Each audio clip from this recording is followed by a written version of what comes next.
do encourage questioners, if they are so moved, this is not an obligation, but you might want to identify yourself and a little bit about what brought you here. Michael. Michael Schrag with MIT, and I was going to ask a polite question, but this has inspired me to ask a more provocative one. There's been so much focus on the energy and the energy footprint and dematerialization, et cetera. And with all due respect to the ExxonMobil person, you look at fracking, you look at what the IEA, they're saying that, my goodness, natural gas, there's going to be a fundamental disruption in energy supply. Natural gas is low, going to be cheaper for the foreseeable future. And of course, keeping in mind that we all need to be skeptical of this, I'm wondering, and by the way, historically, when we look at the history of chemistry and chemical engineering, coal tar, the waste product of mining 100 plus years ago, transformed chemistry. So I'm wondering, does fracking, extrapolating based on what we know now, does that pose both a energy disruption and a materials platform disruption for the next 20, 25 years? Well, I'll take the first part of that. My view, it already has created an energy disruption, a positive energy disruption. And ExxonMobil is very involved in it, which I'm sure Mark will say. So they're huge in the field, and they should be. But the idea of horizontal drilling, which is not new, but the idea of fracking, which is relatively new, and the idea of doing it economically and taking gas out of the ground, natural gas, at very low cost, quite safely, I might add, particularly, has already changed the energy landscape of this country. And it's changed the chemical landscape of this country substantially. So who would have thought 5 years ago that our chemical industry would be investing in the U.S. Gulf Coast billions of dollars to create additional capacity to make ethylene and ethylene-based derivatives and propylene-based derivatives? 5 years ago, we would have written that industry off in the U.S. Today, billions of dollars of capital investment, thousands of jobs in the chemical industry in the U.S. Gulf Coast because of new sources of natural gas. I'm on the board of a large power company, First Energy, which has a suite of power technologies, nuclear, coal, and gas. And you can be sure at our board meetings, one of the most interesting things we talk about is the role of gas in power in this country in the next 20 years, and it's going to be huge. So I believe it's already made a more than material change in the energy structure of this country positively, and not just in the chemical industry, but for example in the power industry. So as somebody who's been involved in chemical companies that have often been engaged in the derivatives of natural gas, if you will, ethylene chemistries and so on, I couldn't be more pleased. I'm also a resident of Western Pennsylvania, so I also like to see the jobs that have been created in extraction. You know, you have to extract the liquids from these natural gases to be able to burn them efficiently. Now you need to extract them. Then you have to take the liquids and move them to processing sites, so you need pipelines and so on. So the knock-on effects of fracking are absolutely huge for our country, positive, almost in every direction, at least in my view. The only thing I would add, I agree with Chris. It has fundamentally helped the chemical industry. To give you an example, for Dow, all its feedstocks cost, which is based a lot on natural gas as well as petroleum-based, was about $8 billion 6, 7, 8 years ago. It jumped to $22 billion in 2008-9, when the company was about 30% more energy efficient per pound of product that was produced in that time period. So it fundamentally hits your bottom line when your costs go up by $14 billion in a matter of 3, 4 years. And now it's coming down. But at the same time, to put it to scale, the chemical feedstock as a total energy content is minuscule compared to the energy industry. So we can make radical changes, but you are working in less than 10% and sometimes 2 to 3% regime. And I see this as a very welcome change. The U.S. chemical industry, there was an article, rest in peace, mid-1800s to 2008. But it is really coming back. It's not simply leaving the country. The U.S. chemical industry got its swagger back. Yeah.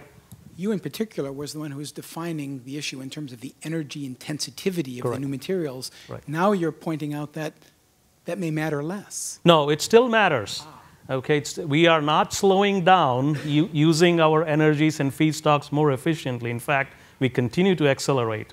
Like Tom said, we don't need more off stuff. We just need more of better stuff. And that has to continue. And making stuff is still very important. It just can't be made somewhere else. Okay, we still have to make it in order to make the society proceed further. There could be some negative impact for that. If people are not careful, you can see a lot of fracking, or some of them are cottage industries who do not have the necessary engineering and reliability skill sets, unlike Mark's company. So that we have to watch out for, but there's everything practically positive. More options for energy, more options for feedstocks is always a good thing. The gentleman next to Michael, his hand up, right? Mr. Connolly suggested that it's important for a manager to recognize after a year or two that something isn't going to fly and to kill it. And that reminded me of an editorial that I read in Physics Today in the late 60s under the heading, "Will lasers ever be good for anything besides studying lasers?"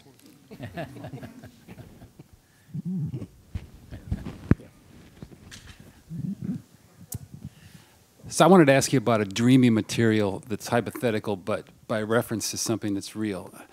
Let's say that tomorrow night you're making dinner and you cut yourself with a knife. It's a little inconvenient, maybe it hurts, but you don't really care because you know in a few days you won't even be able to know, you won't be able to see any evidence that you damaged the material. So skin is a self-healing material.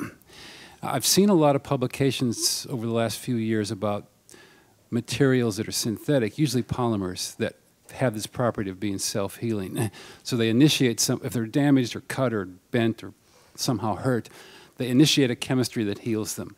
Should I believe that in our lifetimes we will see such kinds of materials, or is this something that's really a long ways down the road?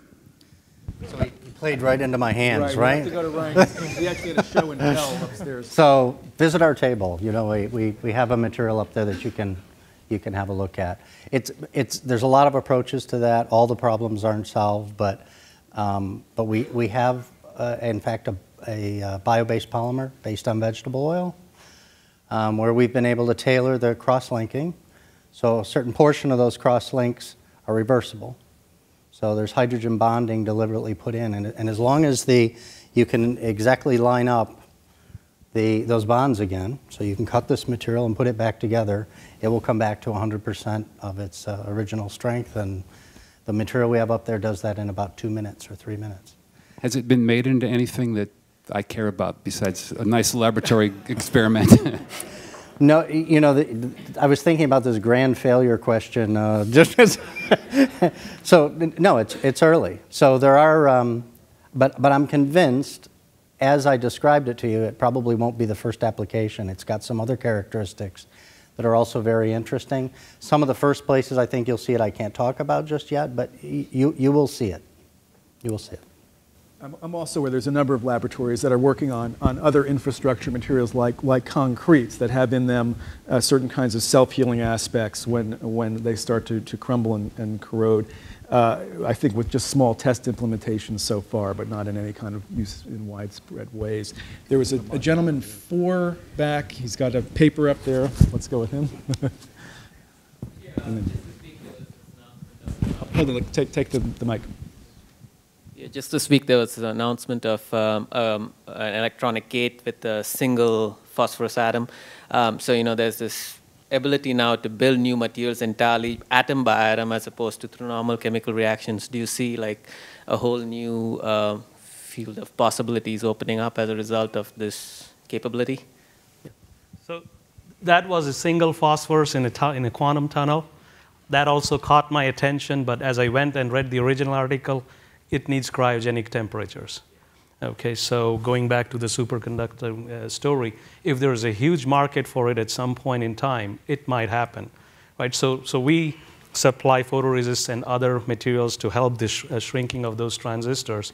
And there's many, many approaches versus a single atom quantum well. There's directed self-assembly and others. We do not know at this stage what is going to win. And you have to be able to do it in an economical manner too, right? So as far as most of us go, they don't care what's the ULS or very large-scale integration of the circuit is. Is it more application? Are you able to download something, a movie faster and view it faster? And it's not very clear that going to quantum wells or to single atom transistors is necessarily the best way at this stage. Theoretically, it is very, very good. It's far from practical. So you won't see it anytime soon. Never say never, but not anytime soon.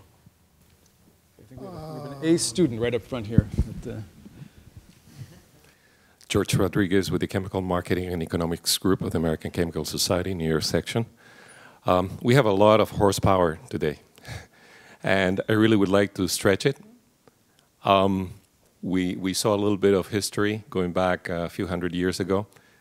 Take us 200 years forward, and what do you see? Go ahead. Whatever we see today, I can assure you it's going to be wrong in 200 years from now. Okay. If you think, barely 100 years ago, and there have been tremendous scientists, visionaries, only 100 years ago, and look at all their predictions. These are the smartest of the smart people of the time, and they have been wrong. In most of the cases, we are far, far ahead. Okay. 150 years ago, less than 1 out of this population had indoor plumbing with a toilet that would flush. So the amount of change, and with information technology and how soon data goes from one point to the other, you just simply cannot predict what's 200 years out there. If you ask who predicted the 2008 bank failure early in 2008, they couldn't see 6 months out. So seeing 200 years out is very difficult. We build multi-generational product roadmaps on a 20-25-year basis and do several course corrections. So one example of course correction was what was displayed at the Dow table, is we sent out to or went out to build a much better paint. The market dynamics changed, and the best scattering material is TiO2, and that there was a supply constraint. So the customers wanted to figure out how to make similar quality paint with some nicer features, but with less TiO2. And this is in the matter of 2-3 years. So to be very affirmative in what's going to be in 200 years from now, the only thing with surety I can say, it's not necessarily good news, is we'll all be dead. Do we have any more futurists? No more futurists for the moment. Hello? The gentleman over here. Yeah. Thank you. We were all supposed to give our names, so I'll give my name. I'm Bert Sutker. I've been a material scientist for almost 60 years, and I've always been fascinated with material science. I happen to be here with my twin 17-year-old grandsons, hoping to stimulate some material science thought in there. Children, by the age of 2, are already fascinated by the computer, and the computer becomes part of their life. How do we go about making the fascination and passion for material science part of a child's life?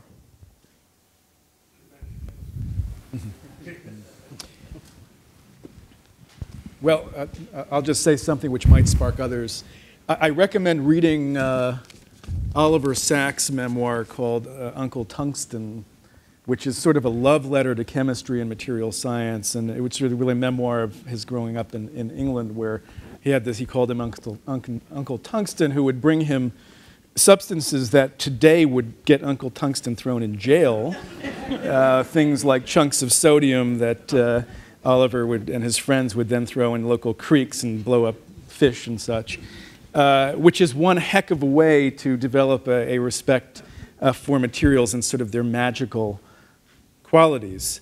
So that is, it's an interesting thought. How do the computers we get into they're in our house. The adults in the house are buying them all the time.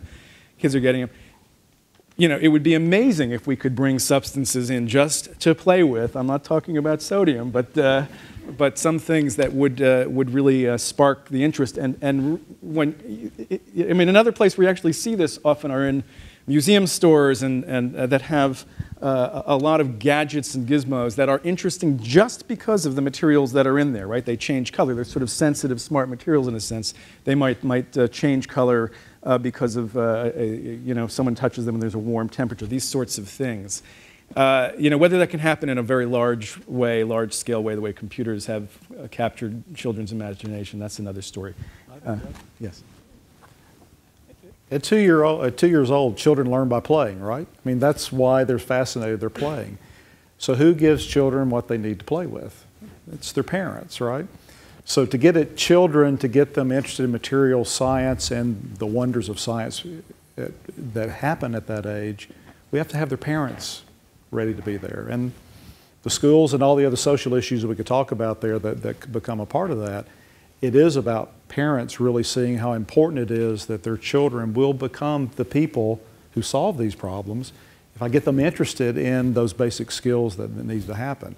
Now, I got 3 kids. I got 1 scientist, 1 marketer, 1 teacher. So same technique, I thought, but it comes out of diversity things. But again, expose them to those kind of things, and I got the rolling eyes from the teenagers too, and I gave them science lessons in other parts in the world. But they actually did remain interested in it, but I think it's because they had a parent that was there.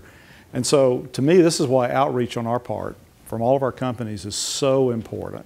I mean, we have programs where we're in the local schools, showing kids fun science experiments. You know, we're bringing them in. We're trying to make things happen. We've just tracked a student that was exposed at one of our Eastman events in Tennessee 20 years ago to, she's now in the organization working, and she connects up the reason she took the career path she did is what she saw on 4th grade science day at the Eastman laboratories that we looked at there. But it's a process we got to put energy into if we're going to make it happen, because, and I agree with the implication of your question, if we don't, we're not going to solve these problems. Okay, Ryan. So I have a lot of passion around this. I try to work on childhood education when I can, because I agree with Greg. I think we have a responsibility to do that. I share one experience with you. You know, at a parent-teacher conference, I was told by the chemistry teacher, well, you know, your child's doing fine, but remember, chemistry is hard, okay? Now, I went to the English class, and they didn't say, remember, English is hard, right? You know, so I mean, we have to get over that. The other thing is, I shared an oh wow moment with you, right? We nailed a nail through a board with a coffee cup. You know, try to find oh wow moments for them. Show them some things that are just absolutely knock their socks off. Show them this material I brought with me tonight. It's remarkable, and there are plenty of those things out there. Plenty of those things. Okay. Can I get the mic over here? My name's Jim Burke. I'm a retired chemist, and I'm a member of the CHF Robert Boyle Society, which I'll invite all of you to join if you're not there yet. But my question really, you've led up to it. You've begun to talk about your individual influences on your kids, or maybe friends of your kids, trying to excite them about the value of science learning. What do you think, if it was in your power to do so, your organizations, either individually or collectively, would want to do to transform science education at the high school level?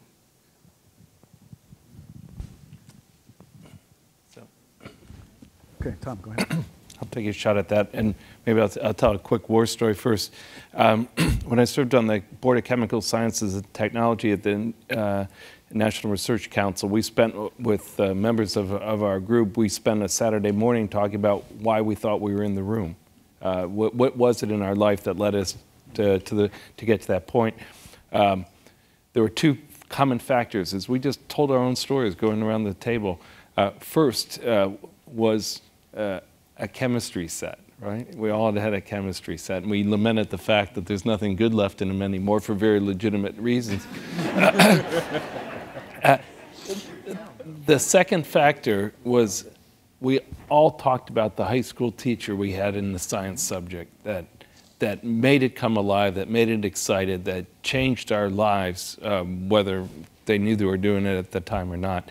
So if you say, what thing would you change? I mean, really looking at K through 12, but really those middle school, high school years, making sure that the people who are teaching science are not only trained in the science, but they're good at it and they can make it come alive. Because I think if we want to get more kids, U.S.-born kids into careers in science and technology, engineering, those years are critically important, and those hours in the classroom make all the difference.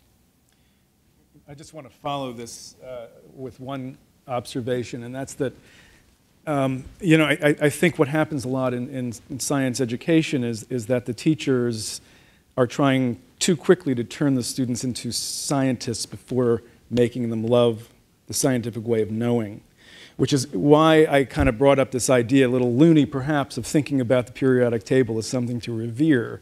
What you don't hear from a chemistry teacher in the first day is some line like, everything that ever was, is, or will be is in this table right here, and to really, you know, sort of really think and contemplate that. Instead, you're sort of diving right into some difficult concepts and my mathematical framework.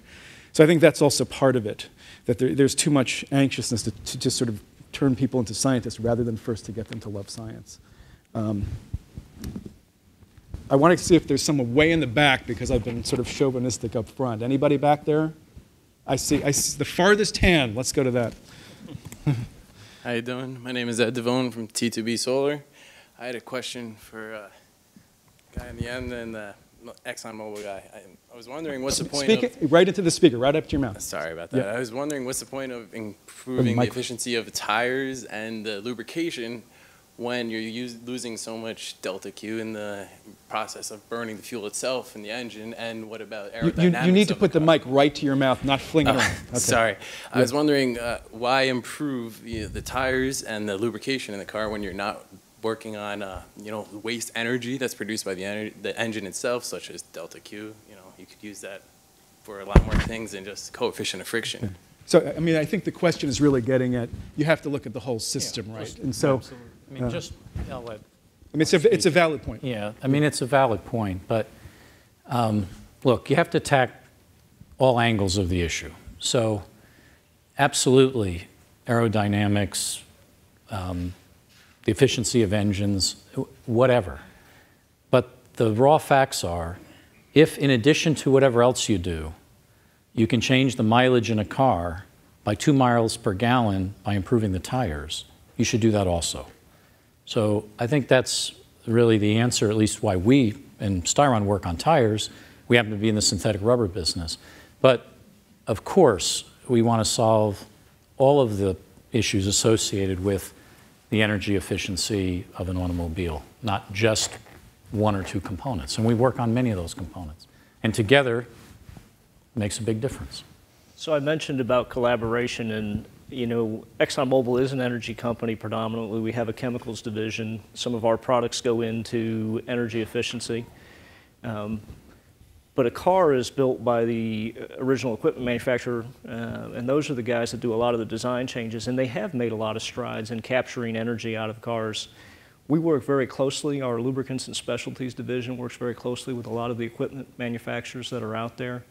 And as we develop new lubricants, we're getting to the point now where some of those lubricants are going to require changes in the engine. And that's going to continue to allow us to become more and more efficient.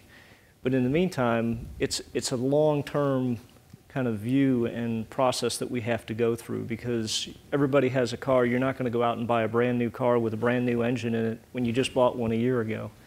So we have to work through that process, and it is going to take a lot of changes. But it's not just the folks that you have up here. It's the rest of industry and the equipment manufacturers that are out there that are going to help address some of the questions that you raised. It's a very, very good question. Very quickly, it's extremely important to see where you draw your control volume. Okay, is it the planet or is it your IC engine? And I would go to the planet, right? One of the most vivid examples, if you want to remember the system interactions, we say that in order to save the planet, we have to unplug the charger for our phones once our phones are charged to save a few microwatts, and you multiply that by 7 billion population, it's quite a bit. But in the same vein, we also say, plug in this car, 60 amps, 240 volts to save the planet, right? So you might go 1 billion times more power going into electrical vehicle is going to save the planet versus undoing this. So you really have to draw the control volume, Otherwise, you'll always get confounded by these kinds of questions. So you take every gain in efficiency from wherever it's possible and achievable.